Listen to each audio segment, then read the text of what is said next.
আপনারা কি পারফিউম ভালোবাসেন? বাসেন না, তাই তো? আমিও বাসতাম না, কিন্তু এখন আমি এটার প্রেমে পড়ে গেছি। আজকে আমি আপনাকে জানাবো কেন পারফিউমের প্রতি আমার ভালোবাসা জন্মলো। আপনারা কি একটা ব্যাপার জানেন? পারফিউম স্প্রে করার সাথে সাথে খুব ভালো একটা স্মেল দেয়, কিন্তু মজার ব্যাপার হলো 5 মিনিট পরে স্মেলটা আপনি আর কোথাও খুঁজে পাবেন না। এখানে ইন্টারেস্টিং একটা ব্যাপার হলো, আপনার নাক কিন্তু তখন ভিন্ন একটা স্মেল ডিটেক্ট করবে এবং ওই স্মেলটা 30-40 মিনিট কিংবা 1 ঘন্টার মতো লাস্টিং করবে। তারপর পারফিউম আবার তার রূপ বদলাবে। পারফিউমের এই রূপ বদলানো দেখে মাথার মাঝে অসংখ্য প্রশ্ন ঘুরপাক খাওয়া শুরু করে। কেন পারফিউম এতবার স্মেল চেঞ্জ করে? এর রহস্যটা কি? দেন ডে বাই ডে কিউরিওসিটি আরও বাড়তে লাগলো।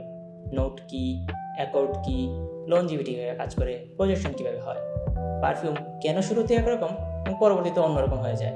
আসলে নিজের অজান্তেই আমি একটা জার্নি শুরু করে ফেলেছি, এমন একটা জার্নি যা আমাকে পারফিউম সম্পর্কে অনেক কিছু শিখিয়েছে। আমি জানি না এই জার্নির এন্ডিংটা কোথায়, কিন্তু এই জার্নিতে আমি আপনাকে সাথে নিয়ে যাবো ইনশাআল্লাহ। নেক্সট ভিডিওতে জানাবো আমি কিভাবে আমার সত্যিকারের রিসার্চ শুরু করলাম। জানতে হলে সাথে থাকবেন, ভালো থাকবেন।